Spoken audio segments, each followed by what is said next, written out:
Okay, what's up, my construction entrepreneurs? This is Kathy Binks here. I got two guys here.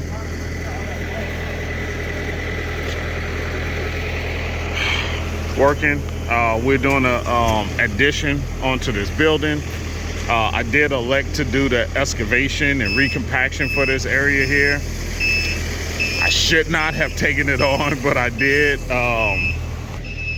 Erickson Hall requested that I take on Erickson Hall. They asked me if I can take it on because it's such a small project. I don't usually do excavation and recompaction. You know, I usually stay with the concrete, but I say, hey, I'll do it. Well, anyway, this job turned out to be a pain because I'm up against the building.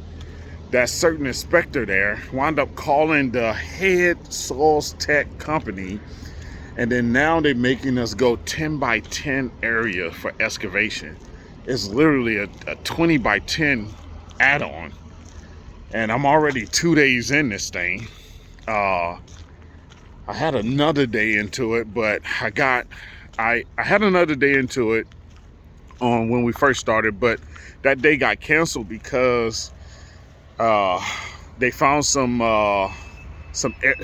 discrepancies with the plans and the actuals once everything got exposed.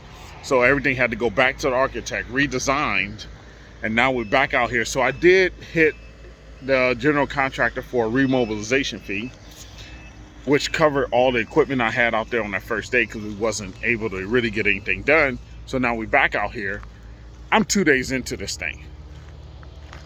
Okay. Probably going to be another 2 days into it because the soils inspector, man, is giving me a hard time, man. So we'll see how it's going to go. We're going to muck out a foot of this due to the rain, and we should have covered this stuff up, man. We didn't even cover it up. So we're going to muck out this stuff. Then we're going to start backfilling here. It's supposed to rain today at about 4 hours in the afternoon. So we got some plastic, we'll cover it up again, but we'll see. Worst case, if we don't look like we get anything done today, I got approval to put some CMB here, some crushed miscellaneous base. So I'll do that if need be. I'll put some crushed miscellaneous base, and then, you know, we'll be a quicker backfill and get that stuff done. Also too, I got some change order work. Doing some plumbing trenches back here. What's crazy is that I think the project manager for the GC tried to get me to eat some costs on some plumbing trenches. This is the plumbing area right here.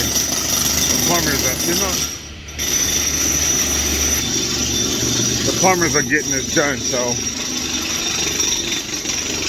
I'm gonna see something else here. So we got we're gonna try to take care of that for them. It's very small. We're gonna try to pour that tomorrow, actually. Get a pump, very small yardage, but we're gonna try to take care of that, and then we'll go from there with that. But other than that, we're rocking and rolling. Once we get this area right here taken care of, then we're going to dig the footings and pour that slab back with the footings mono. We'll do a mono pour for it all, and then we'll be done. And then I got a ramp on the other side that I'm working on a price for them on, and that'll be pretty good to go too. So I'll pick this up a little bit later, my construction entrepreneurs. Catch you again. All right. Hey, so this is the ramp here. I think I showed you guys all this stuff here. These are walls we did, the concrete we did, the walls with the chamfer, retaining back. Get better view. Here over here, I have to give them a price for a switchback ramp here that they're calling for. And this ramp here, remember before I showed you guys on another video where we actually just poured this. They had us hold off on this area. They had us hold off on this area here. due to a CCD that came out to put a ramp here, and that ramp goes up here, goes up that way, comes this way, and then goes this way in line with this sidewalk here. Or actually, it goes it goes up way over here, and then up, and then back this way, because it actually ties in, not even at these doors, it ties into this sidewalk right here. Yeah, ties into the sidewalk right here. So it's actually coming way over here, going down, going across, and then going down again. And then all this here, from here over to that little electrical yard, gets concrete as well. This can easily cost them 20 grand. And the size of the switchback ramps are just curbs without footings. That's what they're calling for.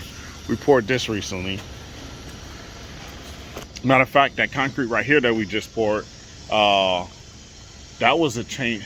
It was a change order because I charged them in addition to everything because it wasn't poured when I did everything else.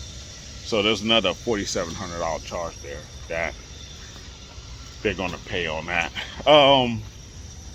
So I probably got another, I don't know, 3 weeks out here. By the time we do that over there, we dig the footings, set everything in there. We're gonna mono that slab, and it has little curbs on it. We're gonna mono that pour. Done with that.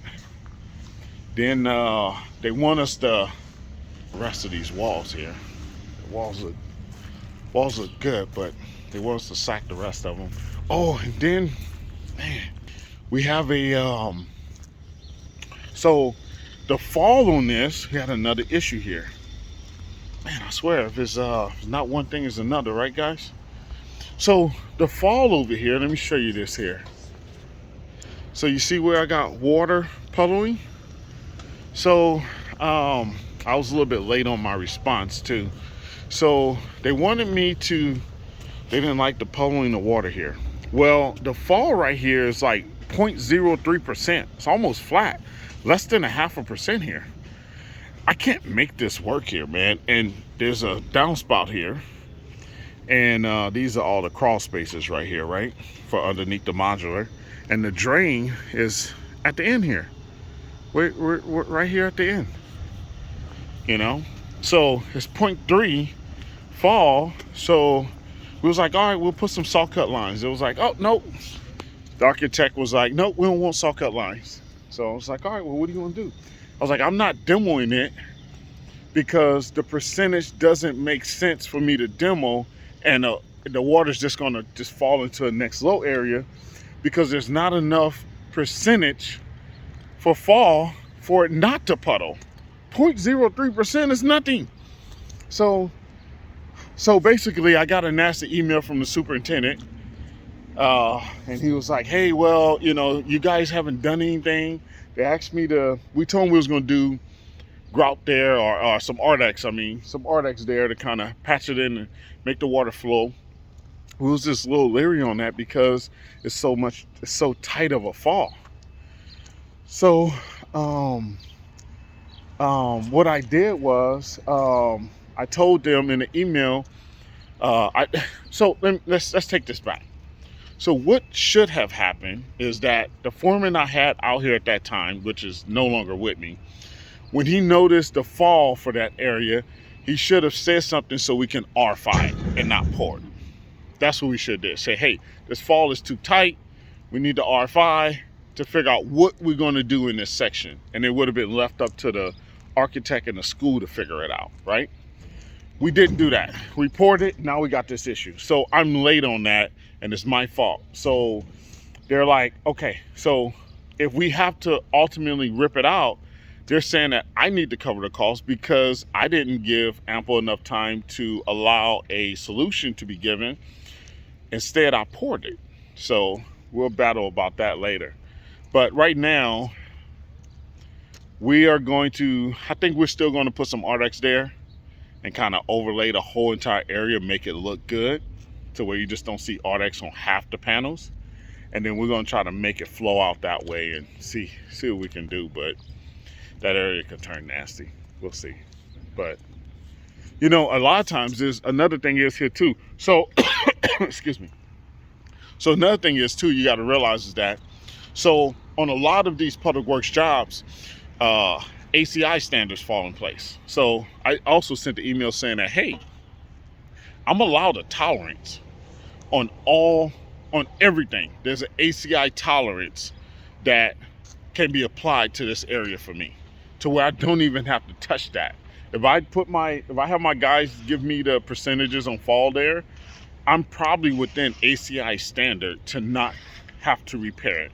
But because I have a relationship with Erickson Hall is also trying to create a relationship with the school district, it's in my best interest to figure that out and not rely on, you know, backup or, you know, justification on why I don't have to touch that. So we'll fix it. We'll figure it out, get it done.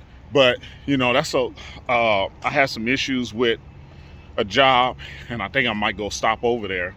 I had some issues with a job at Valverde that I did a ton of work over there.